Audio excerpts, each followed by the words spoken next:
Summer of 2024 at the movies saw Blake Lively vilified for a very public but unspoken feud with her It Ends With Us co-star Justin Baldoni after she spent the promo for a movie which is about domestic violence, promoting her new hair care line and encouraging her fans to wear florals. It was weird. And if you're not on TikTok, this is as good an advertisement as any as to get on it. Just get on one of the explainers, watch some of the clips. It's mad for someone who has literally just won the game of life. She's married to Deadpool. Deadpool and Wolverine's coming out. She's got a movie coming out, snatching defeat from the jaws of victory for Blake Lively and that movie, which we're going to discuss as part of today's show. But as we get set for a bumper edition of our At the Movies recap of the movies we've been watching, I'm joined by the one and only Tom Pott of the Pop Cup Pod, joining me this week. Tom,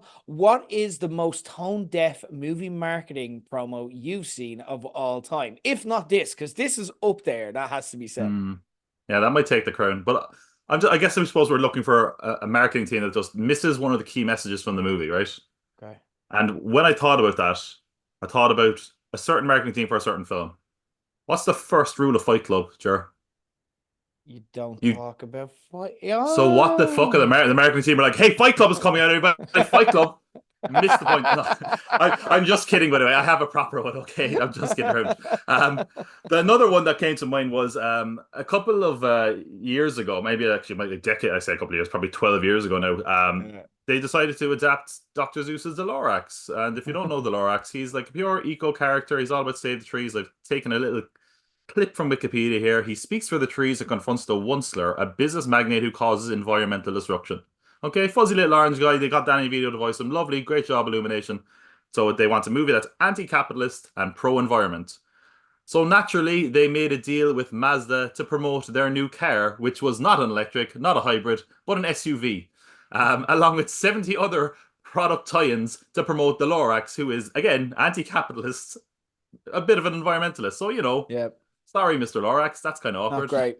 Not ideal. Not ideal. For me, when I thought of this, it wasn't so much that it goes against the message of the movie, because I don't still to this day understand exactly what the message of the movie was. But it was at one of the most sensitive times in our lives, people afraid to leave their homes. Meanwhile, throughout all of this, Christopher Nolan is like, get to the cinema, guys. Go to the fucking cinema. Risk your health to go to the cinema for this. You can't do anything but go to the cinema. I cannot stream this. It is that big and it's going to be that amazing. And then he released the biggest pile of shite and single-handedly, to be fair to him along with Barbie rescued the cinema industry just a couple of years later, but killed the cinema industry for a couple of years because people are like, I'm just going to stay at home. It is not worth it. I forgot what this was like. And I came out especially to watch fucking Tenet. And it was that. I didn't understand what the fuck was going on. This is the best the cinema has to offer. Single-handedly killed the movie. Again, I blame Christopher Nolan more than COVID and that movie more than COVID for the damage it did, because it told people the cinema, this will save everything. You need to go there. And yeah, it just left That's everyone pretty going, you know bad, yeah. what? Some people It's not probably died going to see Tenet. They're like, yeah, let's go see genuinely, Tenet. genuinely, people probably are like secondhand. They caught it and gave it to someone else vulnerable, and just because of that fucking pile of shite. Not to say that if it was a great movie, just for the record, that it'd be worth the death count. I just want to clarify that, but it's definitely not worth it for that pile of shite. Yeah, no, that Yeah. was just bad. I did kind of fall down the rabbit hole with bad marketing ideas when we were researching this, and one popped into my head that is Okay. almost forgotten about, but oh my God, it's hilarious. Okay, have you ever heard of Aqua Teen Hunger Force? No. Aqua Teen Hunger Force, for those who don't know, which is a lot of people, as the story will point out, is like an animated show on Adult Swim. It's like one of the original shows about Okay. talking fast food. It's stupid, it's funny, it's absolute stoner humor, but it's great. So one time they decided they were going to make an Aqua Teen Hunger Force movie. Its title being Aqua Teen Hunger Force: movie film for theaters. So that's kind of the humor you're getting into. So, it was 2007. A lot of people were really getting inventive with marketing kind of in the age of the internet. Like guerrilla marketing, like, oh, something's popping up here. Ooh. Mm. So if I was to say to you, Ger, if you see a problem here, right, point it out to me. We want to put up 40 unexplained electrical LED devices around a massive city like Boston under the cover of night without explaining it, just randomly popping up in places like train stations and, busy metropolitan areas. You wouldn't see a problem with that by any chance, would you? Not ideal, but yeah. Yeah, well, the Boston Police Department were like, "What the fuck are these bombs?" Because nobody Oh no. recognized the Aqua Teen Hunger Force Oh character no. until it got to like the mayor's office. Oh, not So Boston. Oh, Boston, of course. yeah, Jesus. yeah. Oh, So it was pretty bad, and they had to pay a massive fine. So they were taking these down, and there was people like on news stations, like on like say like Fox News, showing pictures of an LED sign of a character in Aqua Teen Hunger Force, which is an alien that looks like it's giving the middle finger, and people were like, "What is this? Is this something? Is this the next terrorist wave? Is this some sort of attack?" And then someone oh. had to be like, that's from Aqua Teen Hunger Force. They have a movie coming out." I watched that. Yeah, and it didn't even say the name of the movie, so yeah, it really backfired. But kind Oh of funny no. in retrospect. But yeah, that was pretty much one of the absolute slam dunks of terrible movie marketing backfiring. But yeah, anyway, that popped into my head as well. I was sure when you said it, I'm like, but like they'd have permission to do that, surely. No, they just did it. Like, yes, okay, I could see why that would go horribly wrong. Well played. Guys, we've got a busy show lined up. We're going to be talking all things from summer 2024. Well, I want to be specific. We've already done a June at the Movies podcast. If you want to hear what we thought about the movies that released in June, then you can go there. We've also done a Deadpool and Wolverine podcast, so we're not going to be recapping on that because you can get all of our thoughts in that show if you want. We've done a spoiler podcast as well. Everyone's seen it, so again, you've nothing to fear. We're going to be talking non-spoiler as always for the movies now of July and August, and there's been so many, and July was just so mental for both of us. We were both part of the Dragon Boys of Summer project. Thanks to all those who listened, if you did. So what we've decided to do is rather than cover all the movies that we've seen, we're going to give out awards for some of the movies that we liked most. You're gonna hear like, well, some of the movies we don't know actually what the awards are or who's giving out to what, but we're gonna be some of the movies that were released are It Ends With Us, Twisters, Blink Twice, Alien Romulus, Trap. So we've got loads still to come. But first off, as we always do, we're gonna get started with our favorite movies of the month. Again, we don't know. Sometimes we double up on them, sometimes we completely disagree, sometimes we hate the other person's movie of the month. So we shall find out. Tom, I'll let you go first as always. What was your movie of the summer 2024, I suppose? Scanon, Den Sour Dumpster, no Kneecap.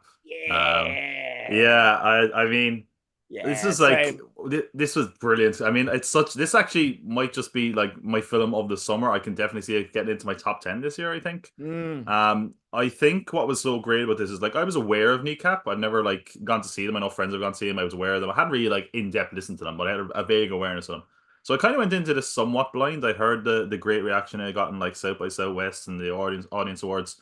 But in the back of my head, I was like, music biopics just so much like burn my arse. I can't stand them. They nearly always suck. mm, Um, but I think what had this had working with favor is that there was that kind of unknown element. It's not like say when you adapt Bob Marley or Amy Winehouse, you need to explain all the big life moments. This was just like this was almost like the origin of Kneecap. You know what I mean? It was like a mm. Batman Begins of Kneecap. Like, and I thought it was excellent. I thought it was really really funny. I think like it's probably one of the funniest films I've seen this year overall. It is Mhm. definitely kind of wrapped in that Irish layer, which makes it kind of feel a bit comforting. And might make it alienating to other parts of the world, but it seems to be Yeah. going really well. Like I was just in London as you were. Like there was posters for Kneecap around the place. Like I saw it like all over the place, and it says a British warning Irish language on it. Like so they're Yeah. not afraid of writing people up. Like I think it also was really good by the fact that it boosted the Irish language, which I'm a big proponent of, which I'm grateful for. But it also felt like we've had some really great Irish language films in the last few years. Like we had Aracht, and then we had on Colleen Kewen, and they were both really really good. But they could also feel a bit alienating to people who maybe don't speak the Irish language, And I feel like this was one that kind of boosted people up, and I think that's kind of a message that the lads have always been a proponent of. And I think what also really worked is it's just an absolutely chaotic film. Yeah. Like it's not like this in-depth like tender like here's how we became Kneecap. it's like drug filled, nudity, sex, and violence. Like the IRA are involved in it, and like it's just like you can barely catch your breath, but it's so damn entertaining. I enjoyed their music. It just in general got me actually to listen to them. I mean, it Mm, totally worked for them in that it got me to buy a ticket to see them in the City Hall in December, like in Cork. So I'm well up nice. for that. Like, and I think what was really good as well is that you know these people are playing themselves, and that can be a real flip of a coin. It really worked. I thought they Yeah. were really all believable as actors to the point where I was like, well, maybe this guy's not in the band. Oh, he is. Okay. Um, and I think they also did a great job of like giving every character a story and it kind of it tying in at the end. It really worked. Yeah, it's one that I think I'm going to recommend it to a lot of people. It just, I mean, I don't know what else to say except it worked. It worked Yeah. really well, and I think it's going to be like the surprise of the year for a lot of people. And I think it's also one that for me just kind of knocked me down when I didn't expect it. It's just a great time at the cinema, to be honest.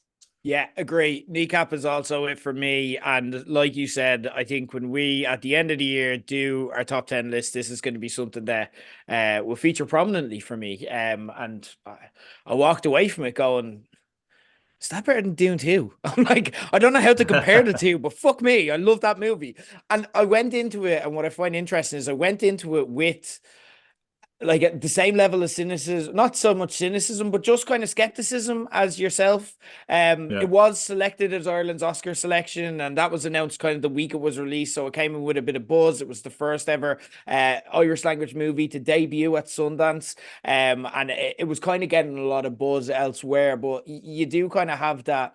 For me, I could think of it like, and I don't know, a lot of people love this movie, but I've been very vocal about the fact that I didn't, and I found it actually quite patronizing and offensive. The Banshees of Inisherin, where Mhm. the entire world says it's great. And oh, look at how much we love the Irish, but actually the purpose of the movie is look how stupid the Irish are, and let's laugh at their Irishisms and stuff like that, which I'm not a big fan of. And I'm also, even on the subject matter, while I like stories about boosting the Irish language. It's very similar to yourself, and it's something that I'd like to see more of, though I don't do enough about it, if I'm being perfectly honest. When it comes to the Troubles or Northern Irish politics, I do like seeing stories about it, but I'm kind of agnostic as far as my own political stance goes towards it. I'm just like, stop fighting, just be friends. You know what I mean? I'm Yeah. like, I think of Northern Irish politics as a slightly more serious version of Cobra Kai. I'm like, you should all just be friends. You know what I mean? And that's kind of my stance. So again, a movie like this, I'm like, it's not really because it was in the marketing and everything else, and even the name Kneecap and kind of what the lads stand for. You think your preconceived notion of it going in is it's going to be very up the rah Republican, fuck the Brits, blah blah blah, and it's not. It's really not. There's a lot of that in there, and the characters themselves believe that and feel quite strongly, but it's not looking to preach at any. It's not looking to preach any political message to you beyond, hey, the Irish language can be quite cool, and that's the only message. And I'm like, yeah, I'm on side for that. It's very honest, and even the portrayals are honest, particularly DJ Provy. And I think that was the moment that I had about you, where I'm like, that's an actor playing a role, and I'm That was like, actually that was the specific one I was thinking of when I was like, yeah, that's not the real guy. because he's so honest and just self-effacing about himself. You know what I mean? And it's like brilliant. And the guys are so engaging. You've got like kind of quote unquote real actors like Michael Fassbender and Simone Kirby in here. Josie Walker, I want to give a shout out to. She is rock hard as Detective Ellis, and really like kind of it could have been a very cliched role, but she brings it to life, if that makes sense. As the kind of hard-nosed detective chasing them. We've seen that role played so many times, but she does it so well and has a fresh take to it. But you kind of sense that they were put in there to kind of give this credibility or give it acting chops, but they didn't need to be in there. They did their job quite well, all of them. But it was the main characters who you're here to watch, and they were more than able to kind of carry their own in the movie. What I loved about it was it's fucking hilarious. It's hilarious with real humor. It's not trying to be funny. The guys just are funny, and it's never trying hard. It just feels like essentially a well-made and directed. And by the way, it's directed by Rich Pepiat, who also wrote the movie despite not being an Irish speaker. I don't know how that happened, But he also directed the group's first music video, so it has that level of authenticity there. Like it has the person who directed their first music video and the actors playing themselves, which again probably on paper would have put me off. Where I'm like, is it a bit like just their 8 Mile story? Is it just going to be a bit Yeah. average and a bit of a kind of oh geez we're Irish ha ha ha ha ha kind of comedy? And it wasn't. It's actually the Commitments meets Train Spotting, and that's what this is. The Commitments if they're on a Yeah. fuckload of drugs. But what I liked about it as well was just constant laughter, genuine laughter from the audience. Everyone is in knots. I watched it the first night it came out here, and everyone was just blown away by how good it was. Um, but also the writing as well of it. When it wanted to be profound, it was profound without ever beating you over the head. There wasn't that Irish movies, even the funny ones, can kind of have that moment where it's like watching a good episode of the Late Late Show. You have this amazingly entertaining kind of segment followed by one where you're like, Jesus Christ, life is Hmm. terrible. It wasn't like that at any time, but it did find ways to make the points that it wanted to make profoundly, and it were very clever scripting. Like no one is anyone until they are. Like maybe we're only going to be the moment after the moment. The script spoke without having to say much, and I really love that. It's like really political in one way, but also not political at all. Don't worry if you go into this without any political affiliations, like me, and a bit agnostic to it.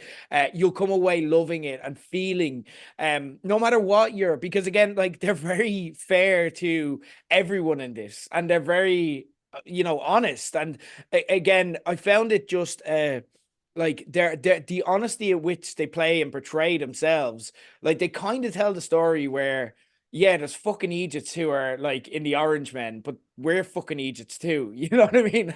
And they're playing themselves as they are right now. They're going out and doing gigs and stuff like that as well. It's not as if they've had this period of growth or anything like that. They're playing stuff that happened a few years ago, and they're still very much the same people in the same act. Um, it's just one of those super rare things where it's like a confluence of exactly the right people getting together at exactly the right time for exactly the right story that's just told perfectly. This is a really special movie. I feel bad. I'm reading reviews like from international kind of publications and so on, and they don't get it as fully as we do. They are saying, look, it's really good, it's really enjoyable, you know what I mean? But they don't get like how funny it is, where I won't spoil any of the jokes, but there's a really funny way they get like Chucky Law into there Hmm. that you just never thought of. And it's like, you don't know how funny that is. You cannot get that unless you've grown up around that. And just like, I just feel bad for people who aren't able to fully enjoy this. And I don't hold that against the movie. I'm like, I got to enjoy it. My cinema got to enjoy it. We all got it. We had that moment. And look, I hope it goes on and absolutely kills it. I can see this being a movie. I don't think it's going to be Best Picture or anything like that. It just doesn't have the stuff. But I can see this being a movie that, in a kind of weak year for the Oscars, gets a bit of momentum around Best International. Especially because the guys are such characters. You could even get them involved in the Best Music and stuff like that as well. Have them perform at the Oscars. I could see all that happening, and it deserves it because it's just a fantastically told story. And I hadn't heard of Kneecap coming into this. This was my first exposure of them. I used to be a DJ. It used to be my job to know all the cool new acts. And then at one point, I just turned around. And I'm like, I'm going to listen to my own music now. Um, and but more's the pity for me. And now I'm like you. I'm like, I want to go to them, and I want to go see them live. I want to go experience this. I want to support everything they do. And they never at any stage felt like they were trying to make me a fan either. You know what I mean? No. It was just them telling their story, and their story is just amazing, and they're hilarious, and they're likable. And it's just a great movie. Please go see it if you haven't. I texted every group chat I have afterwards saying, "Go see Kneecap. Just go. It's great." And I cannot say that enough. Yeah. But amazing stuff. So that's our movie of the summer. We're defining summer by July and August, and not including Deadpool and Wolverine. That's the limit We're for only now. getting a summer in Ireland like now, so that's totally valid. Yeah, an Irish summer. Yeah, exactly. We're going to move on to our awards. And again, the awards don't necessarily mean that they're good. It could be awards for anything, and we don't know what the awards are. So, Tom, we'll start off with yourself. What's your first award that you want to give out for movies this summer? I've come up with some very specific award categories, which I'm Love it. partial to do. So I got an award here called the Frankenstein Award for bringing something from the dead back to life.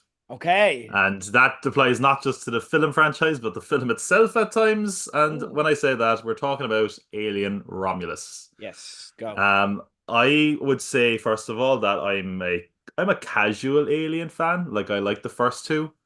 I haven't seen Alien Covenant, but I saw Prometheus and kind of enjoy it. But I also realized it was pretty much talking exclusively up its own arse.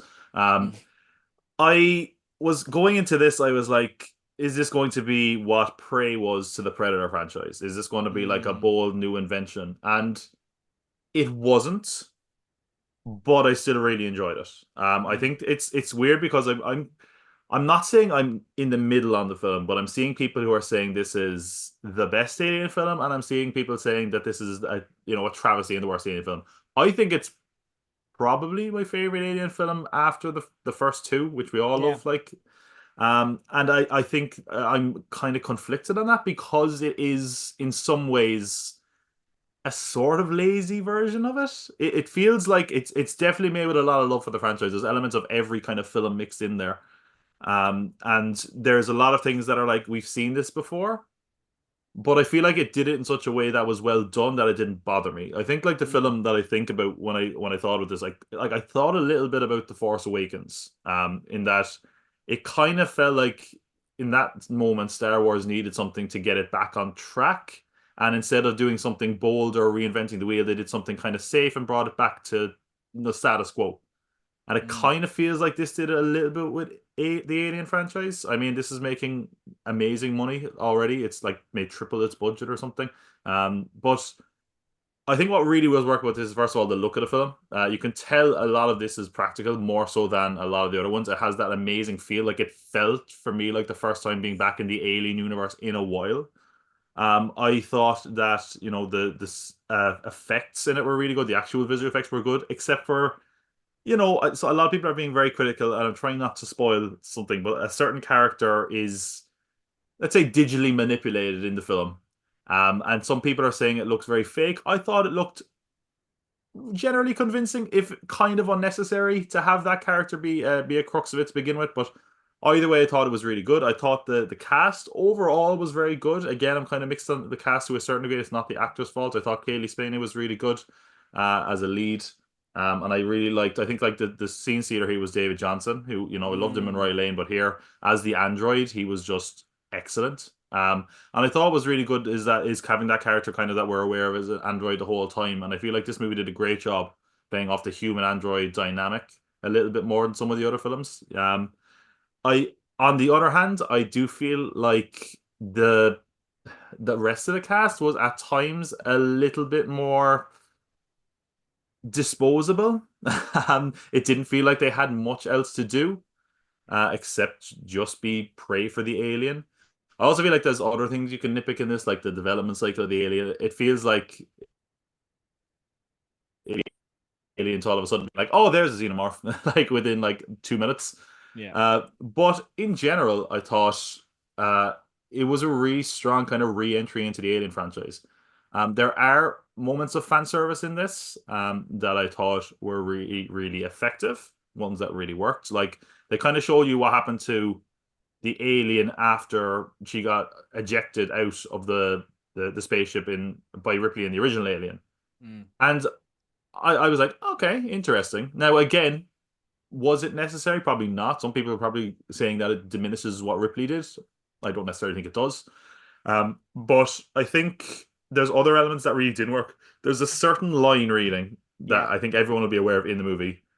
Really awkward.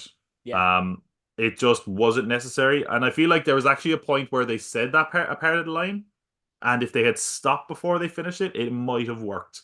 But it Mm. just did not work at all for me in the context. I just thought it was unnecessary. The last act of the film, it's probably even less than the last act, probably like the last 10 or 15 minutes, goes in a really weird direction. And I kind of don't know how I feel about it because at first I was like, I gotta appreciate for doing something really fucking weird here when they could have played it totally safe. But at the same time, I'm kind of like, it was unnecessary, kind of ruined the momentum of the film for me, and just seemed a little bit like it was adding something on when I feel like if I had finished before that, I probably would have been satisfied.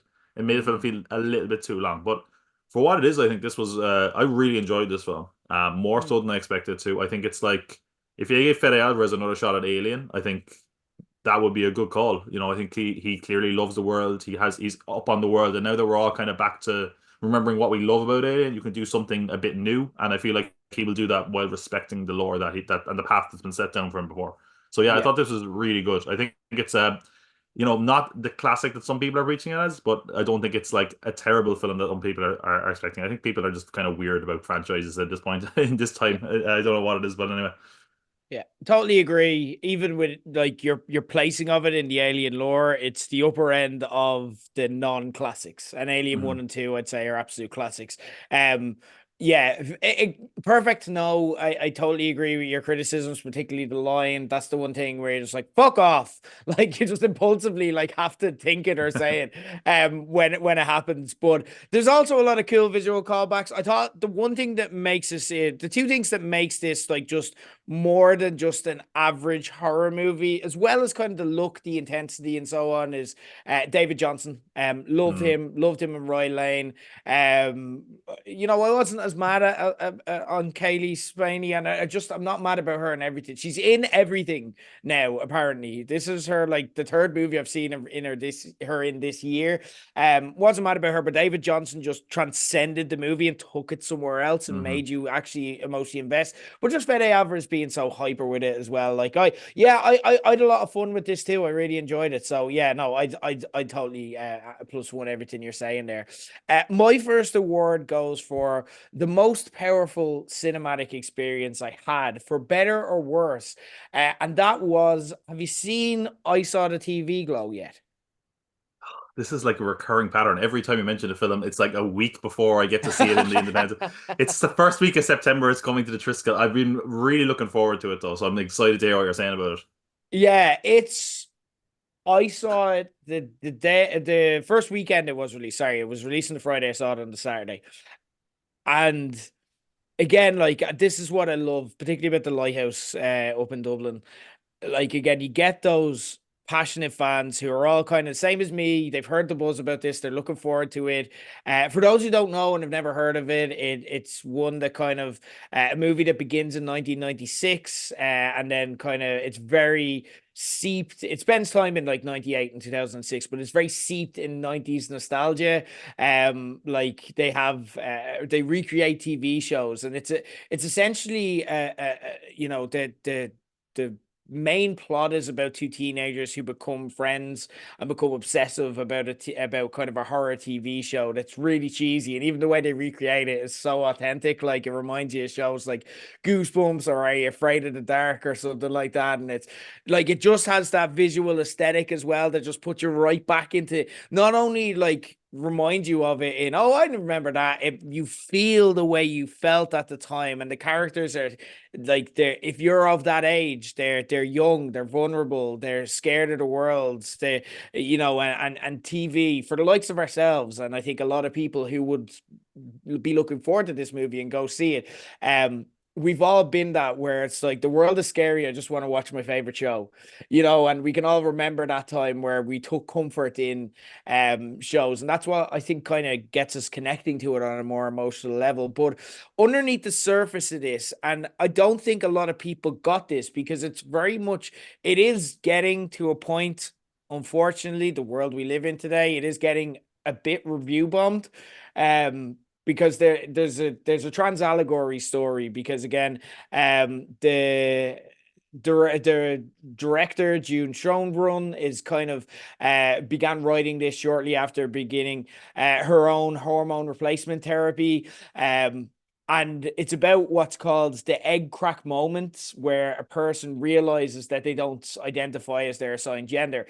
It's not that it's about that or that it covers it at all. It doesn't touch on trans feelings at all. That sits very underneath the surface, but it's about our main character not knowing who he is and finding himself through this TV show and so on and so forth. And it's really powerful in the way that it approaches it so subtly, in the same way that The Matrix is a trans allegory story, and you can watch The Matrix and just never realize that, and still get so much of it. It's like there's incredibly bought in performances from the two lead characters, Justice Smith and Brigitte Lundy Payne. Fred Durst also actually stars in this. Blink and you'll miss it. You'll have to kind of look and go, He that's he's in fucking Fred another Durst. he's in another upcoming horror film in the 90s. He's in a movie called Y2K. So he's just like, I don't know what's going on. He's just going for all these kind of grungy 90s horror throwback films now, I guess. Yeah, yeah. And like it's a wild movie, it's a weird movie, it's often quite self-indulgent, and a lot of people won't get this movie, but that's why I found it fascinating. A couple of people, including the guy right beside me, walked out during this movie. Um, but it's a story about how we kind of take what we need from the art and how the art from art and how that influences how the art we connect with influences us most when we need it. Um, it's a little bit more on the nose than the Matrix, and if you don't get that allegory, it'll come across as insane. And I think that's what happened with the people that walked out. I don't think they were offended by the allegory because it doesn't beat you over the head with it. I just don't think they understand why the people are making their decisions. But I knew that coming into the movie. I think it is valuable to know that because then it just appreciate it so much more. I've actually never seen a reaction as varied to this as I did in the cinema because it was inspiring like responses. It was inspiring both guffaws and there was a girl who was just constantly laughing at inappropriate times. It's like that's not a joke, that's not funny. But I just don't think she got it. I think it wasn't like that she found it funny or she's laughing at anything in it. I think she just generally didn't get the tone, and that's how she's kind of taking it. But on the other hand, and this was so just I don't know. I think I genuinely will never forget this moment.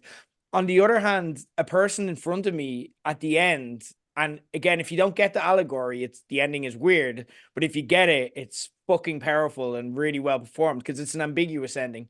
I won't give any details away, obviously.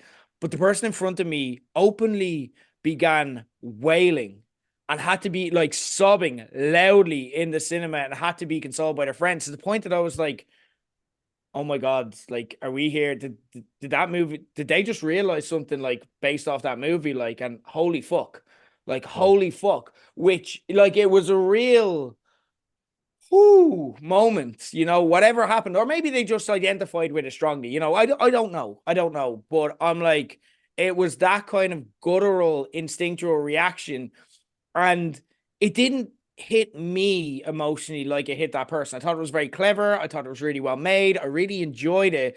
But it's also not trying to tell my story specifically. I think that person and their reaction spoke to how it can hit people who've lived through it. And it felt like the film either made them feel seen, or like I said, it might have unlocked something within them and made them realize something in real time. For everyone else, though, what I loved about it, and this is what I love about cinema and going to the Lighthouse on a Saturday afternoon and seeing some weird as shit movie with a bunch of people and just watching them as much as I'm watching the movie, it challenged all of us. It asked questions of all of us. You cannot sit there and not be provoked in some way, even if it's needling you out of the cinema, even if you're like, this is fucking weird, you know what I mean? You're getting angry, but you're not sure why you're getting angry because you're being challenged by the movie. And for me, that is the mark of great art. That is what art should do. It should make you feel, even if you don't understand why you're feeling, even if you don't understand what you're feeling, but that's what this does. You cannot be ambivalent towards this movie, even if you don't get what's going on at all.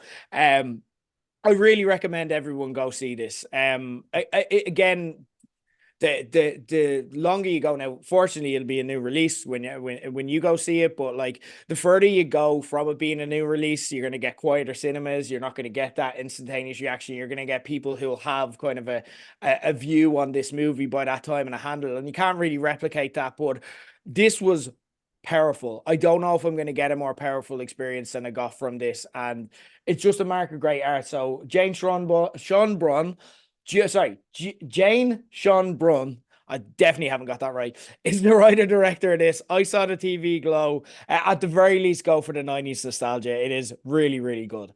Tom, next award for yourself. well, this one is not of a similar vein, but is going to a live concert experience. This award is, oh my God, what a twist. I actually like this movie award goes to Whoa! Trap. Trap.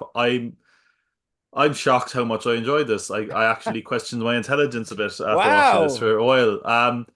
I'm really hot or cold on M. Night Shyamalan. Like even like his good stuff, I'm like, yeah, okay. Um, this is probably the most I've liked one of his films since Split. Um, Surprisingly, like I like parts of Old, but then it totally lost the run of itself, I Mm, thought. And yeah, there's like obviously there's elements that don't work. I mean, like basically most of M. Night's films have people just talking like at the camera at times, saying things that no one would ever say or acting in ways they never would, which is really awkward and weird.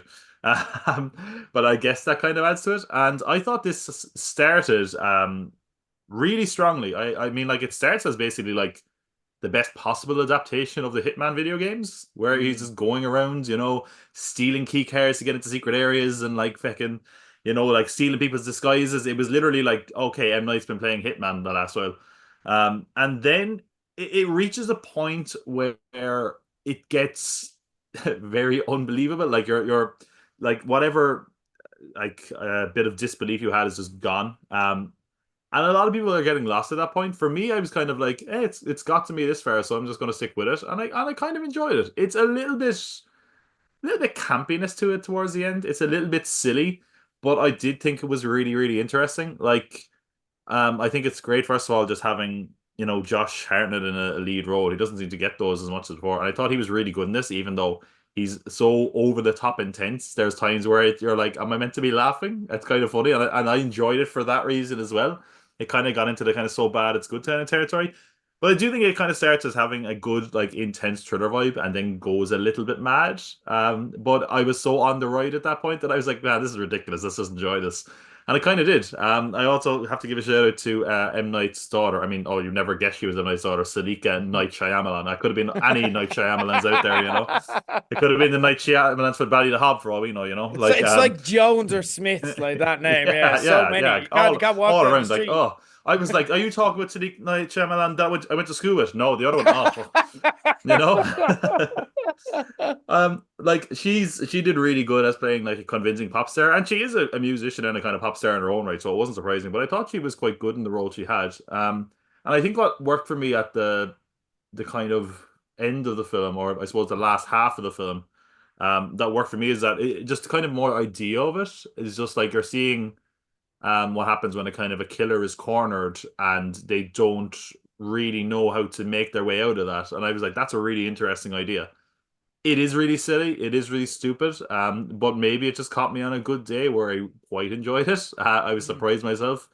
It actually got me to the point where I was like, oh, I'd actually watch if they do a follow up to this. I'd actually watch a follow up.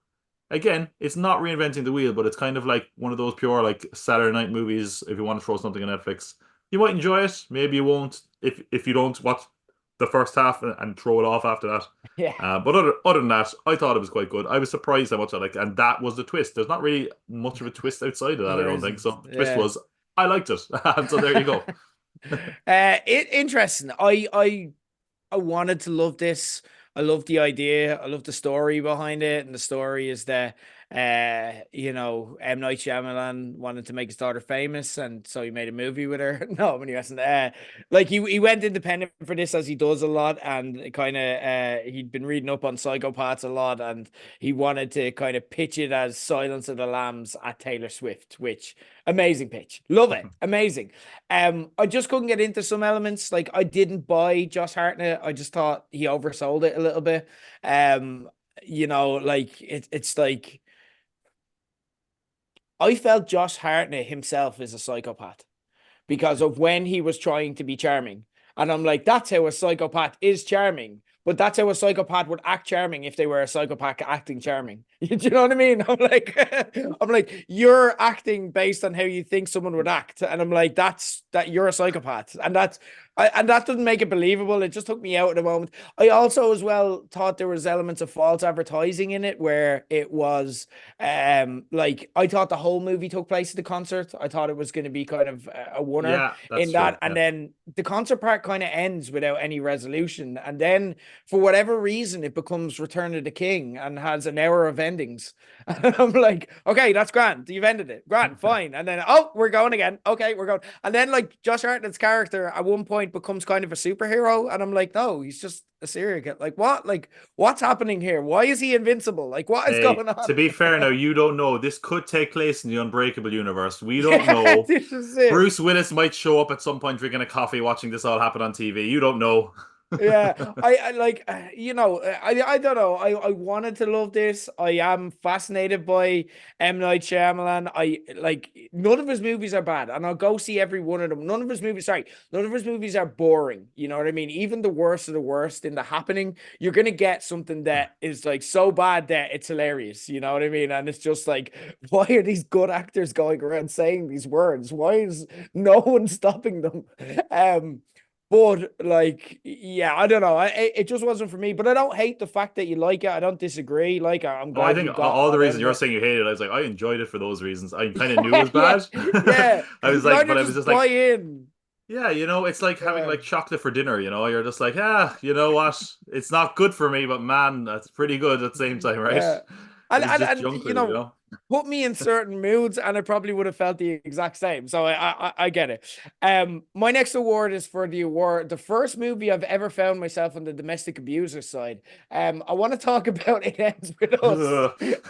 No, what more the acting side? Because again, you can't separate this without knowing. And the reason I wasn't going to see this because just this just the kind of for me, the advertising and everything around this, as well as being weird, it just struck me as the kind of middle of the road non-event of a movie that I'm not going to get anything out of. I'm not even going to get podcast content out of it, so I'm just not going to see it. It's just a movie where everyone gets paid. um then there's the controversy, and I went for that, and I was like, I want to watch the last big movie Blake Lively ever made, because this is actually kind of, you know what I mean? Because she's fucked herself throughout the course of this promo, and how badly it's gone for her. But no, I'm only obviously joking with the domestic abuser side of it, and the twist for me is that I kind of really liked this movie in the end and thought it was quite clever and quite good. Um, it's a story. A friend of mine, I haven't read the book. I won't. Colleen Hoover obviously wrote it. And a friend of mine read the book, and they're like, I hated the book. It was just like, it's the type of book. We had a conversation around it, and I'm like, based off your description, it sounds like the Joe Rogan of books. Like, if you've never listened to a podcast before and you listen to Joe Rogan, you're like, this is amazing. People talking to each other for an extended amount of time. Wow. But if you listen to any other podcast, you're like, that guy's an idiot. You know what I mean? And sometimes with stories like this, if you've never seen any clever stories about domestic violence and you just feel this and you just see this story, you're like, wow, that's amazing. And that's how it sounds like the book is. But I thought the movie was very well and thoughtfully made by Baldoni, who's obviously starring as the lead, but is also directing the movie. Um, although there is kind of weird creative differences in there, and like, for example, Ryan Reynolds rewrote a rooftop scene in this where there's the kind of meet cute with the two main characters. And it feels weird once you know it. It feels weird, but I think if I didn't know it, I would have felt weird anyway, because it's just like they have that. It just becomes a movie where two people have Ryan Reynolds Deadpool style banter, and then they Mm. never have that level of banter again. They never kind of like talk in that way again. They don't have the same tone or beats or anything. And it's like, and it's not like necessarily it like, if they had that banter and that had been consistent for the entire thing, I'm like, okay, I'm watching a Deadpool movie and I'll just tap into that. But because they hadn't talked that way, I like the Blake Lively's character beforehand, and they didn't talk that way afterwards. I'm just like, that's just, you just took me into a different movie for one scene. It's very strange. But like, again, for me, what I liked about the movie was it's a movie about shame. And you don't really see that often in movies, because movie makers don't know how to tell that story, because shame is something that lives insipidly underneath the surface. And it's about kind of repeating the generational cycle of domestic abuse. And you can be Team Justin all you want. I probably am, if what we hear is true about everything. And Blake Lively just strikes me as weird and kind of nasty in a lot of the stuff that's coming out now. But I have to say, Blake Lively was fantastic in this movie. Like, she had a lot of soft strokes here. She was playing someone who was kind of tripping up backwards into an awful situation and tries to protect it outwardly by caring. I thought it was quite clever, the twist that they did. I thought, like, again, there were points where there was, again, I don't think I'm giving away anything, but there was kind of it's not an obvious or like it's not a distressing domestic abuse thing. Like they don't do kind of abuse porn or anything in here. You know what I mean? It's very kind of soft strokes and subtle to the point that I was thinking, am I a horrible person? Because I'm not sure if that was what they're portraying it as. Is that domestic violence? Like blah blah blah. But then that's kind of the point, and the movie kind of makes that point clearly as you go on. I thought Baldoni was excellent in this. I thought he walked a tightrope here as well. He's domineering and convincing at the same time without ever really overplaying his hand and being a full-on villain. And there's a complexity here, and a switch in perception that like he's probably grand in certain situations, but again, it's when he feels pressured that he may act in this way. Um, there was one really show-stopping hence scene which kind of was really difficult to watch, and the entire cinema had an intake of breath in there. Um, and I got a lot out of it. The one thing that didn't work for me more than anything else, apart from the rooftop scene, was the character of Atlas. I thought that was unnecessary. It made it a little obvious for me. I didn't like the fact that you know, Blake Lively's character needed a male protector of sorts, and that played into her decision making account. I don't think it was the defining factor, but I just thought it weakened the story. Like I thought there's a powerful story there that would probably resonate with a lot of people who would see themselves in this, and I think that's what this movie should be for, and why people are reacting so badly to Blake Lively's the way she's approaching it in the marketing. I thought it would have been powerful to kind of show she's on her own and she has to make decisions for herself on her own. There's no one here saying, I'll help you. I'm here for you. There's no beautiful man that is on the other side of if she makes certain choices. There's no, it's not a pot of gold at the end of the rainbow. It's like, that's a more compelling story to me. But again, that's kind of nitpicking. I thought this was actually quite a good movie. I enjoyed it more no drama in it. Unfortunately, they were just quite good together. I am fascinated by the drama. I continue to be, but that's not what I got from this. And what I got was actually a movie I ended up enjoying more than I thought. That sounds pretty much like me with Trap, and that it's like, oh god, I actually like this and I expect that. Yeah, Well, so one question: do you think because this movie now has cost $25 million and it's made nearly 250 million and will make 250 million? Do you think they're going to make a sequel? they're Do you not think going they back. that this drama can because there is a sequel book? Yeah, I don't think they're going back, and especially because Colleen Rooney has now become so involved in it, or Colleen Hmm. Hoover. Colleen Rooney is also. I wouldn't be Why is she getting surprised. involved, huh? It's Blake Lively. No, Colleen Hoover is so involved, like, and they're friends now, and it's like there's a whole team thing and stuff going Hmm. on, and it's so manufactured. I could see them resurrecting the character and her writing a movie, a love story about like the two characters we were left with at the end of the movie. I can see something like that because they made money. It's even going for it. I don't see it working. I think this was what it was. And I think the reasons that it worked is the same reasons that the rest of the cast have now fallen out with. It was the director, it was Baldoni's vision, it's how he treated it. And like so you have to do it with him, and I don't think they're all working together again. I think that ship has Oh, sailed. that's a shame. I was hoping for those millionaires and billionaires to make a bit more money. Oh, poor guys. Oh, I'm so your sorry. your next award. What do you Yeah, got? my next award, it's kind of a similar in that we're talking about abuse. I've just given this award for the worst date movie of the summer, which is Blink Twice. Oh, yes. Okay. So I should say first, I only saw this last night, so it's still kind of in my head. I'm still trying to figure Mm, out how I feel about it. okay.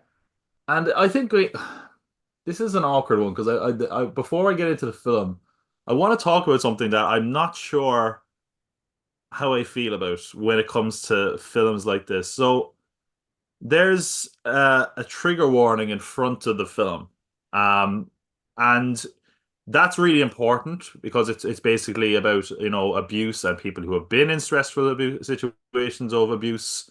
I'm trying not to say exactly what it says because what I'm kind of saying is that it kind of ruins the film a little bit.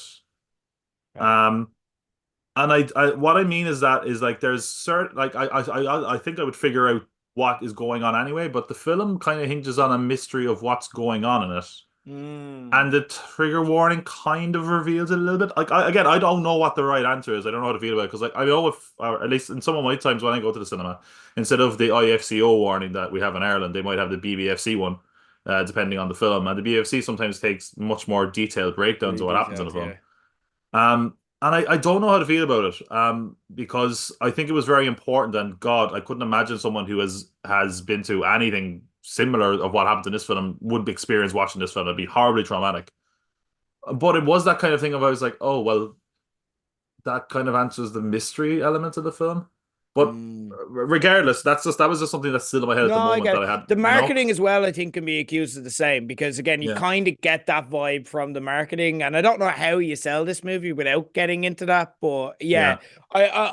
at no stage did I not feel like I knew where it was going. It never Hmm. even felt like a mystery to me. It felt Yeah. like the mystery was like, how does this unravel more than the Maybe. actual like, who did But it or when I looked at it like that and I removed the mystery element from it, I felt like the film felt kind of weirdly like inert in a way. Mm, There's sort of first of all there's a lot I really like about this film. I'll explain a little bit about the film first because people are probably like, what the hell is he on about? yeah. Blink Twice. It's the directorial debut of Zoe Kravitz. She also co-wrote the film. Originally, it was called Pussy Island, Mm, which got a lot of kind of headlines at the time. She changed the title because she thought it was kind of meant to take the maybe the misuse of maybe misogynists who use the word and taking it back. And women kind of felt maybe it's a bit it has other connotations, so they didn't want that. But essentially, we're following this kind of tech billionaire who's been cancelled, played by Channing Tatum, and he has a chance to where he seemingly has rehabilitated himself and brings a lot of women, including our central characters, to this island that he's bought just to kind of rehabilitate and seemingly party. And naturally it's not what they expect. I'll leave it at that vague bullshit question mark.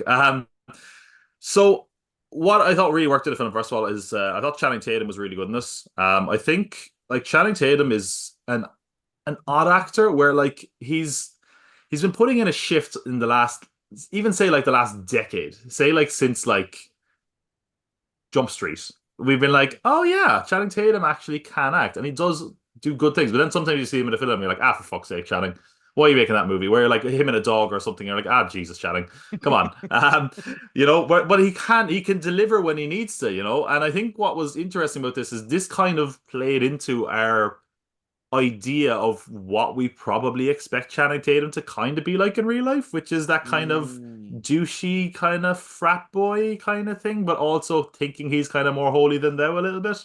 And I think you mm, kind of play with your expectations with that, where you're like, oh, maybe he's not that, or is he? And that kind of really worked in this film for me.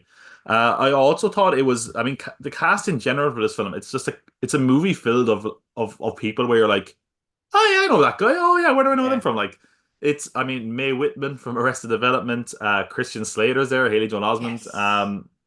Who else is it? There's a few other people where you're just like, oh, that person. Oh yeah, what have you seen then? And Google. Oh yeah, right.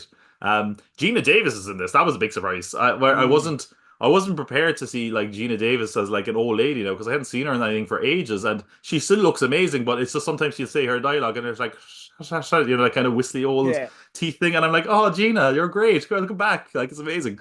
Um, but everything else about the film, I felt like the pacing of it was a little bit off for me because like the whole mystery of is like what's going on this island, is this a sketchy situation? And it kind of feels like there was really very few times where I felt like, and I think part of this was the warning as well. There didn't really feel like there was many moments where the film was ahead of me. I felt like there was a lot of times where I was ahead of where the film was going, Mm, and I feel like that can be kind of a problem, because it kind of took some of the suspense out of the film. For me, I think what it was, first of all, I will say, like for a feature debut with for Zoe Kravitz, that like get her behind the camera more. I thought this was so like not competent. It sounds like a sounds like a diss, but it really was. Like I mean, she clearly knew what she was doing, and some of the shots are really interesting. The way it's edited, which obviously she would have had a hand in, was really good. One minor, and it's very rare that I compliment this on a film, but when I do, it's because I'm like, wow, really good. The sound design and the sound mixing in it was really, mm. really good. where like there's like just like a vague like sound of a vape kind of crackles, and like it really created a sense of tension in the scene. And then there was other moments where there's things that sound like the vape that made me kind of go like, oh, but it's not that. And that's like that's kind of keeping the threat of that character around, which is exactly what you would want to instill in the audience because that's what the characters are going through. I thought Naomi Aki was a really good lead. I didn't. I'm not sure how I feel about the ending. It's a little bit. I don't know. Is it a little bit too kind of smug or unearned? It didn't feel fully satisfying for me, and it's that's a weird thing to say given the end of the film because Yeah. it is. You know what I mean? Yeah, Yeah, I okay, so do. if you I see do. the I film, yeah, got you. but what I mean is more. It kind of felt like a little bit too neat. Clean. Yeah, Yeah. I like, and I'm happy for what the resolution from a character point of view and all this, but it just felt a little bit too neat. It didn't feel like the film had that kind of edge to it. It felt almost like a studio note, I suppose, is what I'm thinking, right?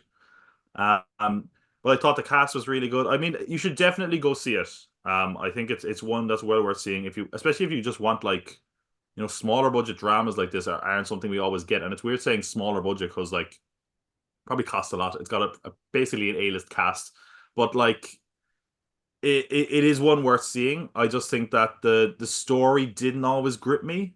But all the other elements worked enough where I think it was a satisfying watch. But again, yeah, don't go for a date night to see this film. It's going to be an awkward one. It's like it's not one where you're like, hey, oh, Channing Tatum, you love Channing Tatum, honey. Oh, Yeah, I think the direction of Zoe Kravitz is what makes this work and makes the Mhm. whole thing hum.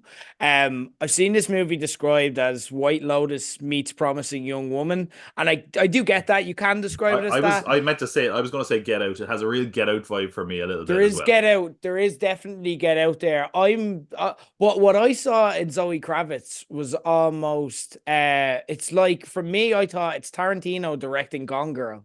Do you know what I Yeah, mean? yeah. There's a lot of like the music was so good. The The music was excellent. colors, The drops. Yeah, like even just little things like at the start of it there's like they're in a beautiful island resort and there's like Caribbean music in the background. You're just kind of it's setting the tone, but and you have to listen for this, but like the lyrics to the words are don't be scared, don't be scared, and it's like wait what, like what and it just yeah, it sets the tone so well for what you're doing and where everything's going. Like the performances are so great. I love just having the likes of like Christian Slater, Haley Joel Osment in there, and just being like just going for it. I felt like everyone loved working on this movie. What I liked and where Tarantino meets Gone Girl kind of came into my head is um like how even as like the movie starts to head into the end of the second act, there's almost like there's a twist or a moment of realization, and like where that should start to get fucked up. And a lot of movies, especially one with trigger warnings at the start, would almost start to take on a serious, what does this all mean tone. Actually, this movie swings left and starts to get really yeah. humorous. Like it starts to get funny, and it's like as it gets more fucked up, it starts to get funnier, and it starts to then there's almost a Tarantino-esque, like, I won't say violence porn, but a love of the art of violence, if that makes Hmm. sense. Throughout of this, I agree with the ending. I don't think it fully worked, but I thought they just took a swing with it, and Yeah. the movie just built up enough goodwill for me that I was like, yeah, fine, whatever. Like you needed to end it somehow, and that's as much of an ending as possible. But yeah, not fully satisfying. I feel like there was something which could have nailed it a bit more, but. I just think as well, yeah, Zoe Kravitz just made a star out of herself with this. It was fantastic, and that girl can do everything. Absolutely amazing first directorial debut. Amazing. Um, I want to talk about this is the last one I'm going to review because I literally can give my for my next award after this. I can just give you the award and you'll get the review instantly. But this award is for what True Detective wishes it was, and I want to talk about Longlegs. And what I loved about this summer was there are a couple of movies, Kneecap very much being one, but this I saw before Kneecap, and I walked out of it going, I don't think this is a conventional pick, but it's not. Since it stayed with me more, it's not this. But as I walked out, I'm like, that might be my favorite movie of the year. Like, what did I just watch? Or it's the movie that, and I think I can sit with this. I'm gonna be thinking about it in 6 months. Do you know what I mean? I'm still gonna think about it, and I'm gonna come back to it. Um, it's written and directed by Oz Perkins, who's the son of Anthony Perkins, aka the original Norman Bates. Really cool. With Nick Cage starring and producing with his Saturn Films company. It's kind of a small production. It was made on a shoestring budget of 10 million, which it surpassed in only 2 days of being released. Um, and it's very much kind of, again, very true detective, especially the most recent series vibes, but it works where that series just doesn't know how to work. For me, it's like Seven and Silence of the Lambs if they were horror movies, 70s horror movies specifically. And it's 70s horror movies, it's my favorite genre of horror. It's my favorite period. It's where they got it the most. Um, and what I dislike about the majority of kind of textbook horror movies with the box office made with the box office very much in mind is they're very formulaic. You know when the jump scares are coming, you know every room that you walk in is going to be spookily lit, and even though no room is lit that way in the world. But this is like, and they're gonna have jump scares that they're just gonna fling at you constantly. This didn't have that. It has that kind of this, like the 70s kind of vibe is just offbeat, weird. Something's going on. I don't know what's going to happen. I don't know if that character's good. I don't know if I'm comfortable. I don't know who to trust. I don't know how to feel. And you're just constantly just on the edge of your seat. There are jump scares in this, but they never feel cheap or forced. And they genuinely work. It is genuinely spooky. Like even you have the lead character slipping my name right now, I'll get it in a second, but absolutely excellent as the detective who's obsessively distracted with her work, and again is kind of the Jodie Foster as Silence of the Lambs character. She's driven by her intuition, but you sense there's also a sense of repressed trauma somewhere going on that's kind of inhibiting her as a person. And we're living through her trauma and we're seeing the world through her trauma. And on the flip side of that, you have Nick Cage as this iconic horror villain who we only see up until kind of the last act of the movie as in flashbacks and in brief clips and so on. And he's just fucking spooky. You just get underneath your skin. Never looks too much like Nick Cage. The costume design is quite good. Never feels like Nick Cage. You're never distracted by the Nick Cage of it all, which is so different from the rest of his performance, where he seems to revel in the fact he seems to be looking at the entire screen in the majority of his performances these days, going, you know, I'm Nicolas Cage, right? That's not the way he is at all. He goes completely the other direction here. And it works. And he's turned around and said it's the one time he's played a serial killer and probably the last time because he just didn't like to get into that mindset. And it feels like the type of movie that, again, you hear of old classic horror movies like The Exorcist. You hear of where there's like bad omens on the set or people left it traumatized because they just all committed so much to it that it felt real. And Nick Cage speaks of this almost as in a movie that traumatizes you. The sound mixing as well, just another thing, another movie where we're giving a shout out. It's excellent. It lulls you in with silence and breath, so you're almost constantly just, even in the non-tense scenes, you're sitting up on the edge of your chair just trying to hear it, and there's just a constant tension running throughout the movie. And then kind of as it unravels towards the end, like you know it doesn't over egg, it doesn't kind of go into, like, it doesn't make the mistakes of so many modern horror movies where it just decides to jump to 10 and everything gets really extreme. It stays very loyal to the story that is told, but the twists and the kind of where it goes feel earned. I really, really like this movie. I lose faith in horror and modern horror these days, and it's movies like this or The Babadook that just bring me back in and make me go, no, there are still excellent directors out there. Oz Perkins, I feel, knocked this out of the park. I'm very excited for anything they work on in the future. And, you know, fair play to all involved. Really loved it. That's Long Legs. Tom, I know you saw Long Legs. Did you feel the same as me, or how did you feel? I think we're about to have our first fight. Okay, go for it. um, I was very disappointed in this film, to be honest. There was things I really liked about it. I thought the cinematography was really good. I thought Michael Monroe was really good, and I'm glad she's kind of got a big role because I thought she was fantastic in It Follows.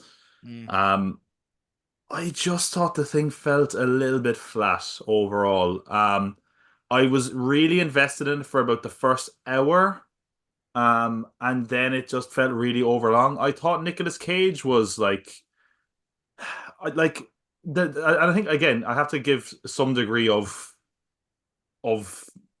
backhand to the marketing here because they were basically marketing this as like, oh, the scariest movie ever, and they hid Nicolas Cage and all this. So maybe to a certain degree there was a bit of that going on Mm. for me, but I mean, I thought Nicolas Cage looked fairly laughable. I don't think he kind of came off as creepy for me. I thought it was just kind of weird. He looked kind of a bit like Mickey Rourke dressed up as Marilyn Manson. Like, it just didn't work for me. And I thought his performance was like, it was decent. I just thought it was a kind of a like I'm like Nicolas Cage is a serial killer. I'm like, what's that going to be like? Oh, I know exactly what it's going to be like, and it was, and that just Mm. I thought it was all right, like his performance, but it just didn't. And I also just I don't want to say I want more explanation, because I hate when you say that with horror films that you're like I would love the killer or the serial killer to be explained, but I feel like I needed to get to know Longlegs a little bit more. I don't really understand why he did the things he kind of did. I feel like I needed a little bit more there. Aside from that, I feel like the last part of the film for me is where it really kind of came unglued. Felt to me like they weren't really sure how to make all the pieces click. And they ticked all the boxes and tied things together, but I think it did in a really messy way. It actually kind of felt to me like in a way, it kind of felt like they didn't know how to connect all the stuff, and Mm. they just came up with this. And I think it's also something that you can't like. And again, there is kind of a big detective mystery element to this as well. And I feel like the approach they made it so that it wouldn't have been possible to guess what it was, and that's fine. But it just makes me think that it's a bit less of the writing of the film. And there's also I think there's generally elements in this that you kind of have to overlook to make it to work. Like there's a cop in this character that it's like, hey, something's going to happen on this date, and I have something on this date, but never mind. There's a few elements I felt like I had to overlook for it. Mm. Maybe I'm just again a bit burnt because I was really hyped for this. I saw the good reactions. I saw like I mean Twitter has been dining out on this movie like a month before it was coming out, but overall, by it. Okay. Um, hey, maybe I'll rewatch it with my expectations in check, and that will change. But I don't know. For me, Longlegs was kind of a disappointment for the summer, to be honest. Like Okay. there's movies that I could say were overhated this year. This is one at the moment, at least, I'm saying is overrated. I didn't love it, unfortunately. Okay. Okay. Interesting. I think I don't think long legs. I'd love to have a full on discussion. We all do a spoiler discussion on it, but like I think long legs doesn't really matter that much in this. I think this is a movie about Harker's generational trauma, and I think that's what drives this to succeed. And that really worked for me. And it's about how, for me, it's about the other things. It's about how the people in your life who are supposed to protect you should protect you, but can't protect you. And Longlegs is just like one of those kind of classic killers where it's like, the evil genius kind of pulling the Wizard of Oz type character, pulling the strings all along. So I don't know. I get it. And look, fine to disagree. Interesting to get your take. Maybe I'll look at it and like it less. Maybe, hopefully, you'll look at it and like it more because we want to love our movies. But yeah, that is long legs. We disagree. I'll give you before we go into because I know you've got a big finish first and you've got a rant you want to get to. But before we get to that, I'll give you my final award, and it's just straightforward. I don't need to get into it so much. It's I never knew something so exciting could be so fucking boring award, and it goes to Twisters. Here's my review of it. Do you like tornadoes? Yeah, you do. Do you like shite movies? You don't? Well, they did a shite movie about tornadoes, and it's fucking ridiculous. I fucking hate this. I like the original Twister. They overthought the fuck out of it. They made it Trumpy. They made it weird. I I just didn't care. Like, and I'm just like, just get to the twist of it. Like, they portrayed a world where there is no problems, there's no division, because again, it's one of these fucking weird political American, like apolitical American movies, like Civil War, that's afraid to have a side and wants to portray America as perfect. And ironically, in doing so, portrays it as really fucking Republican. But like, it want to portrays America as perfect and the Make America Great Again that Donald Trump preaches about. Um, and there's nothing and no tension or anything else going wrong except for the fact that everyone is obsessed about the weather. Like, if the weather could just get in check, life would be perfect. And so you have these people contrived who are like, I did a fucking skit on it where it's like twisters in 10 seconds. And it's literally just someone looking out the window going, I'm going to fight the weather. And it's like, that's what this is. Someone who are like, I need to fight the weather because that is the only thing stopping the world from being perfect and being MAGA America. Couldn't stand it. Awful, awful, awful. No, not for me. Anyway, that's my rant. Jeez. I thought I had fun with it. That's my 5 word review. Tom, I like when the car goes into the twister and it all goes boom. That's all I wanted from this, and it delivered. yeah, that's all I wanted too. And I got a fucking love story. I got like fucking barbecues. I got this. I got like fucking science. And I'm like, don't give me science. Don't give me science. Just give me tornadoes. Like, literally, there's one thing. I came to see multiple tornadoes. Fuck. It had Glenn Powell in a cowboy hat going out in the rain in a white t-shirt. Come on now. Who wouldn't be satisfied? That's Man, lady, or whatever. Of course you're someone gonna looking love for tornadoes. that. Someone who's like, I don't need any of this. Just give me fucking tornadoes. Give me a bunch Maybe. of NPCs, kill them with tornadoes. That's all I want. And That's it. they're like, I would have liked more death. That's true. Although the start was pretty death filled. That's true. That's fair. I was okay that with that. that's my rant. But Tom, I Funny thing know is, you've got a rant too. I did a review of this on YouTube, and like there was comments with like people being like defending the sanctity of the original Twister, and I'm like, look, I like the No, Twister as much as the next man, but we're not. Let's not pretend that was some high art, you no, know? it's not a classic. It is not the Yeah. classic you remember, good sir. There's some like I'm totally sorry. unhinged. There's some totally unhinged comment where I'm just like, not going to respond to that one underneath Yeah, my review. and that's because like Twister for me, and I think people like of around the same age would just see it as like Twister was when we first started to go to the cinema, so it's one of our formulating memories, and Okay. like I just don't think people are willing to challenge that, and I'm like, no, go back and watch it. It's a shit movie. It's fine, but it's like going back and watching Men in Black, and you're like, that's grand, like it's fine, like, but it's not the game changer that Yeah, you it's not the remembered as best you were film ever 12. when you saw it the first time, you know. Yeah, yeah, yeah. That's That's it. It's it. like what you remember from Twister. The cow. Yeah. Twister. Yeah, that's Yeah. it. Oh, are you ready for me to have my rant? So Go, do it. this is worst movie of the year named after a bird. Now I know you might think Cuckoo. There's a film called Cuckoo out there, but I haven't seen Cuckoo. So Fair. that's a bit of a swerve. Didn't see that coming. Unfortunately, I there no, was I no. also feel that you can't accurately judge this category then. Like, you are the worst judge. There are two movies. You've Well, only you know seen one what? of them. I'm Judge, Jury, and Executioner of this category. Fuck it. I actually am changing the name. I actually have a different name written down, and it's worst Fair. movie called The Crow. And surprise, it's the fucking Crow. Um, Hawk motherfucker. Um, yeah, I look.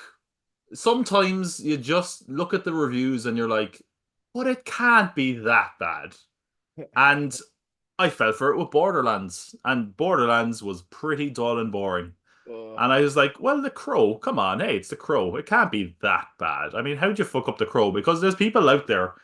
Like, look, I'm not one of these people that's like, yeah, The Crow, oh, the original's so good. It's fine.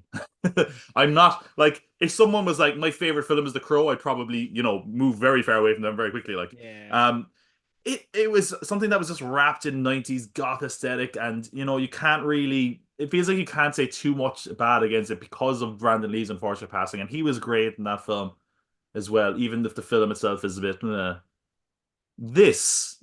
No, can I just say, I just want to get a point in there, right? Like, people whose favorite movie is The Crow, their favorite song is Goo Goo Dolls Iris, not uncoincidentally, but they're like, that is the epitome of music, a Yeah. reasonably good pop song. Their favorite meal is a Happy Meal. Do you know what I mean? Like, it is It's just, people whose development kind of stopped around the age of 10, it feels like, yeah, where yeah, they're like, yeah, guns cool, yeah, you yeah, know. yeah. That's it. That's Oh. it. That's all it is. Yeah, you're So right. like going to see this, like now this has been they've been trying to make a Crow reboot for like 15 years, maybe longer, like forever. Like literally half my life, I'm sure they've been like, we're gonna make the Crow again. And everyone was like, who remembered the Crow was like, no. And then anyone who remembered the sequels to the Crow were like, fuck no. Why? We said all we needed to say with the Crow. So they finally made it. And I'd be honest, I saw the trailers for this and was like, hey, it looks all right. It doesn't look as bad as I thought it would. And I walked into this, and I'll admit, I came in as they were playing like the studio title. So I was like, oh, fuck, I hope there was nothing before it. Now, I'm going to spoil The Crow here, the original Crow, because that's how I walked into this, okay? I was like, because the only thing you know about The Crow is that his girlfriend has to die, right? Because that's how he becomes the Crow. It's like it'd be like spoiling Batman Begins by saying, "Hey, guess what? Batman's parents die in this." You know, it's like, yeah, you have to know that because otherwise it doesn't work. Um, so I walked in during the studio titles and I was like, "Fuck!" They might have put like the woman dying like at the start, which means I missed like a pivotal scene. I didn't miss the pivotal scene because it starts with him looking at a horse that's injured, and it's like the only time. It's like when a movie tries to be artsy, and you're like, Mm, oh, you're trying to say something, and there's nothing to that scene. It's something that he flashes back and he's a scar from it, and it means nothing. It's like yeah. I guess the point is suffering is bad, and it's like wow, wow, you really hit us in the feels there. The word artsy is in the script. Like, it's Like like, let's be artsy. Like, there's yeah, no plan, there's no vision. it It's just, let's be it's artsy. it's like someone was like, you know what, the Crow is missing depth. We got this. So they put a white horse in barbed wire where he witnesses as a child, and that's literally exactly what happens in that scene. And you're meant to be like, whoa, what does that mean? It's like what as a already called I'm 14 and this is deep. It's that. Yeah, yeah, And yeah. then we're subjected to one of like I say something as bad pacing, and sometimes when I say that, people are like, I don't get what that means. What does it mean? If you want to know what bad pacing is, watch this movie. The first hour of it is a terrible relationship. I can't even call it a drama. There's no real drama to it, except for the fact that hey, someone's got to die at some point here, and someone's got to become the Crow. And the worst thing about it is, like Bill Skarsgård, I've enjoyed him and stuff. He seems like a genuinely decent enough actor. In this, he seems so incredibly bored. Like he doesn't like the lines he's delivering. He's just like like when they make like someone portrays a goth on film, they have to actually give him some character, even though most goths are just like yeah, cool, they're nothing. Yeah. Don't adapt goths faithfully for the screen because that means you're getting a terrible performance from your actor. Like it's just I've never had to think about goths on screen until I saw this, but he's just like yeah, cool, bad, and I'm like, oh cool, I'm really invested in this man who's not invested in anything. um and then we have his love interest, who is FKA Twigs, who is a singer actor. I think I saw her in a film. I think she was in a film called Honey Boy, the Shia LaBeouf directed, and I remember thinking she was quite good. I don't know, is she not good here or just the script let her down? They also have just no chemistry. And Mm. when your film hinges on them having chemistry, that's bad enough. But when you have to sit through an hour of the whole, like, if I were to die, what would you do? Oh, I'd do this and blah blah blah. It's like, first of all, even if you didn't know something bad was going to happen to the love interest, when they say, if I died, would you do this? Or if I jumped, would you jump? And I'll jump with you. It's like really bad, awkward poetry you write as a teenager that you have to look back at it in a couple of years and be like, oh God, why did I where you just every time you remember it, just a shiver goes down your spine. It's that kind of level. Like then, don't worry, there is a villain. For some reason, I mean, like the villain is Danny Houston, which Danny Houston, I think he can act. It's just that anytime I see him in anything, he's just the asshole villain. Um, Right. so he's I don't even understand how he's the villain, what exactly he does. what motivates him. He's just a villain who like has an evil voice and he can influence people to do something. And then I don't know, there's another element where he makes people bleed and he sucks blood through his hand somehow. And I was like, does that give him power? No, he just acts like he's on drugs. And I'm like, oh, do we get any explanation for that? No, it doesn't matter. The other thing is that like the Crow, the original one is kind of genius in its simplicity and kind of stupidity, and that it really doesn't explain a lot of what's going on. Mm. This movie kind of explains a lot of it, for no real reason. But we get to the hour mark, and finally they're like, "Oh yeah, fuck it, we're making the Crow movie. We should probably, make him the Crow at some point." And for ages, it's like they're not even invested in him really being the Crow. It's like he just kind of walks around moping, and then in the last 20 minutes, they're like, "Okay, now he's the Crow," and we get one fight scene, which I don't want to be like, and it's really distasteful to say this, especially in a movie where the actor of the original was killed by a gun on set. Okay. I want more guns because he goes around with a sword, and like I don't like a lot of people should be lucky they got a job with this film because I don't know if they'll ever work again. But the fight choreography is really bad with the sword. It was just like, ugh, stab, stab, stab, stab, and it's just not very interesting. They do one of my favorite cliches, which is let's have a violent scene at an opera. It's like, ooh, that's right. It's a clash of like high art and low art, and oh, listen to the operatic sounds as he's slicing someone. That it's saying something, and you're like, no, it's fucking not. And it's also funny because people are shooting at Mr. Crow, even though the Crow himself doesn't really use guns in this as much. But no one in the opera can hear it. It's like the opera's loud, but it's not that loud. It's like, and then still they're just like, oh, this is a great opera. And then for no reason, at one point, it's in the trailers. He throws like the beheaded people like head into the audience of the opera. Like he just walks up on stage in the middle of the opera and does that. And I like those are innocent people. He's just traumatizing for no reason. At this point, the Crow is just an asshole. Like it's not like, oh, take this evil people at the opera. No, it's people who legitimately paid to see the opera, and he's like, take these heads, and they're like, ah, for no reason. He's not trying I'm to a clear. civilian. Yeah, like literally, he's just traumatizing all these people who just happened to be at the opera that night. And Stupid clean suits. yeah, I was like, oh, well, maybe he's trying to clear the place for a big showdown. No, the showdown takes place at a totally separate place.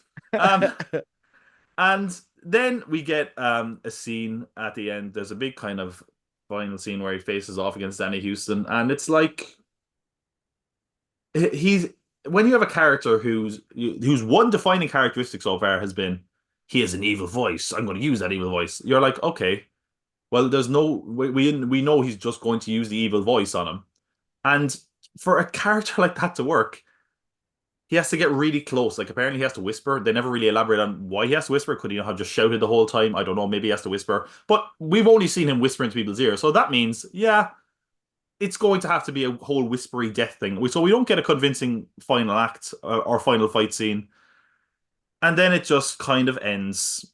And there's not really a tease of a sequel. I mean, they leave it open for a sequel, but nobody has seen this film. Nobody wanted this film. Like the other thing is like it's making me look at The Crow and go, you know what? I was too harsh. I'm sorry. I'm sorry, Alex Price. I'm sorry, 94 Crow. Because that film at least had like a visual style and grunge. This Yeah. like you don't expect your Crow reboot to be like really lit and clean and polished. Like it's super Mm. bright. Like there's times where it looks like a fucking laundry advert. Like they're just walking around in like bright pink jumpsuits, like looking at the river, and you're like, what in the fuck are we watching? I want dirt and grunge. Also the Crow makeup is not. It's like he's just got like eyeliner kind of thing, and they explain Yeah. it, but it's not good. It yeah, that's actually how I'd sum up this film. They explain a lot of it, and it's not good. Um, watch the final fight scene on YouTube if you're really curious, where he's shooting people at the opera and traumatizing all the opera goers. I don't say like you've Otherwise, actually sold me on that scene. I don't think that's the objective, but but your perception of it has sold me on that scene. but you know what? Fuck That's the those scene opera that sold me attendees. in the trailers. And Yeah. that scene is about 2 minutes, and that's it. Oh. And the rest of it is just boring relationship shit of people who have no chemistry, who I assume, I'm pretty sure can act, but You wouldn't know it from watching this film, and it made me realize that like the original Crow actually maybe it's okay, maybe it's better than I give it credit for. It's just it's horrendous. I think it's between this and Borderlands for me, but at least Borderlands like had some actors who I kind of Mm, liked in it, and yeah, maybe I don't know. That's actually too favorable to Borderlands. So far, it's between that The Crow and Borderlands for the worst film we've seen this year. I can't imagine it oh, getting worse. Oh no, interesting. wait, no. I saw Night Swim as well. That was really bad as well. Man, I've seen some shit films this year, but I it's watched not uh it's not a good company. I watched Beautiful Wedding there the other day. I think that's got it for me. If you Mm. haven't, don't. Yeah, It is just like offensively bad. I'll But say yeah, I'll say no. this: Rebel Moon Part Two, I enjoyed more than this. That's If an indictment. anything, if anything, it sounds like The Crow has appreciated or like has helped you appreciate the medium of movie making more Yeah, as a result. it Because has. in comparison to everything else, like in comparison to this, everything else is now slightly better. Yeah, So it's like like again, yeah, that's an achievement within itself, it is. Well if done, nothing Crow. else. Yeah, there you go. Um, Guys, that's all for the summer 2024, at least our loose interpretation of it. Tom, we're going to be back at the end of September. Is there any movies you're looking forward to, particularly coming out over the next few weeks? The one that's kind of jumping out in my head is Beetlejuice. Beetlejuice. It sounds like I hate saying that title out loud because everyone just like isn't aware that the title is Beetlejuice. They think you just fucked it up. So they're like, I'm saying Beetlejuice. You're like, you said it. Why did you say it twice? You're like, no, the name it's Beetlejuice. Anyway, we've said it enough times there where he's probably going to show up at any moment now. But yeah, I'm looking forward to that. I'm trying to think, is there much else in September? September can be kind of a It's a slow quiet month. month. Yeah, it is. It It's a normally slow month. is. Um, I'm kind of intrigued by. I don't know if it's going to be released over here in September. Megalopolis, I'm kind of vaguely interested in, but I don't think it's going to be good. Yeah. Um, the Substance is one I'm really looking forward to, actually. The A24, I think it's A24. No, it's not A24, it's movie. And it's like a body horror with Demi Moore and Margaret Qualley. That's probably the most Mm. anticipated one for me. But yeah, I mean, the Hellboy reboot is coming out. I guess I'll see that. I don't know. It's a dire month. It's a month that Yeah, is begging a movie to come along and take us by the throat. There's a few from me. Speak No Evil. It yeah. feels like we were talking about Split earlier on, and it feels like forever since you've seen James McAvoy and in a horror movie, and he's kind of like playing that multiple personalities kind of thing that he does. But when you do it as well as him, you don't mind. So I'm looking And forward to I've that. also heard like because that's a remake, and apparently like the way they're marketing it isn't clear. But if it's like the original, it gets really dark and really good. Okay. So Okay. hopefully, Looking forward to it. Wolves, you've got George Clooney and Brad Pitt reunited, directed by MCU Spider-Man trilogy director John Watts. It's probably going to be very meh and very like, haha, look how celebrity, look how famous we are. But it could be good. You never know. They are good actors. But the one that has me is three of my faves that I would have never put together. Elizabeth Olsen, Natasha Lyonne, and Carrie Coon. They all star and they get to act oh by the looks yes, of thing. His three daughters, I'm telling you, that is one to keep an eye out for. It's going under the radar, but it's very, very good. Tom, anything to look forward to on the Pop Cult Pod? yeah. So last time I was here, I promoted a video that didn't yet get a chance to be released. My Deadpool and Wolverine review was held up in copyright jail. Happy Oh to say shit! it's been overturned. I was right. Hey, Fuck you, Disney. Um, that video is going to drop this Monday. So yeah, it's an hour-long kind of dissection on X-Men Origins Wolverine, where it went wrong, why it went wrong, and what happened because of it going wrong.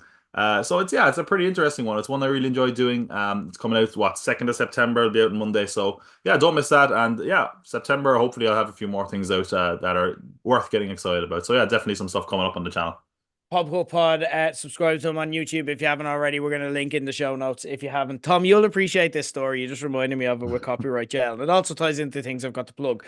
We're hosting a party in Ned's Bar in Woolshed for AW All Out next week. Okay. And that means that it's going to air via. Do you know what? I think I'm actually gonna like get Woolshed to get it on the zone, even though usually I get it to Triller.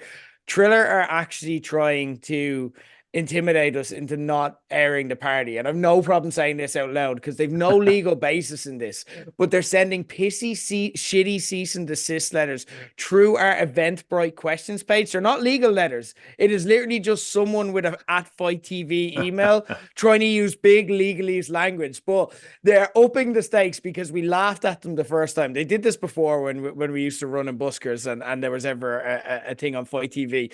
They're upping the battle. I haven't told anyone this story yet. They tried to get the Low Blows Facebook page suspended. And I know it's them because no one else cares. And they succeeded for like 5 minutes because Facebook just don't moderate. Okay. Facebook, if you make a report to Facebook, they just believe you. And if the person you report just goes, that's not true, they just are like, I'm sure you're both telling the truth. And they just go with whoever reported them recently. They reported it as because the tagline for it is low blows are all elite. And they're like, they are claiming to have been assigned by All Elite Wrestling. Oh, like God, I can't wait to see Low Blows make their debut at all. That'd be Yeah, I'm amazing. like, Here he no, is. it's a meme, you fuck. So yeah, we're going Triller going to war with us, but very unsuccessfully so far. So that's happening in the Yeah, so if woodshed. this episode randomly disappears or there's no more page 180, it's because Triller won, all right? Triller will not win. They never win. They can't even stream one show correctly. I fancy my chances. Anyway, guys, that is it. We're back in a couple of weeks. I spent the break since we had our last podcast from recapping so many different TV shows. I spent that break by watching about 15 new TV shows, and now we're getting into the September season. So I think I'm gonna need just a general recap show to kind of catch up on some of the things I've been watching. I might call up a friend and we'll have a conversation about that. Keep your eye on the feed. If you haven't already, add me on socials and everything else, and subscribe on YouTube, Spotify. If you haven't already, Instagram, TikTok as well. However you like to consume us. But in the meantime, thank you, Tom. As always, a pleasure. Subscribe on the Pop Cup Pod if you haven't already. Until next time, this has been page 180. And what do you call a Provo turned yoga teacher? Bobby Sandals.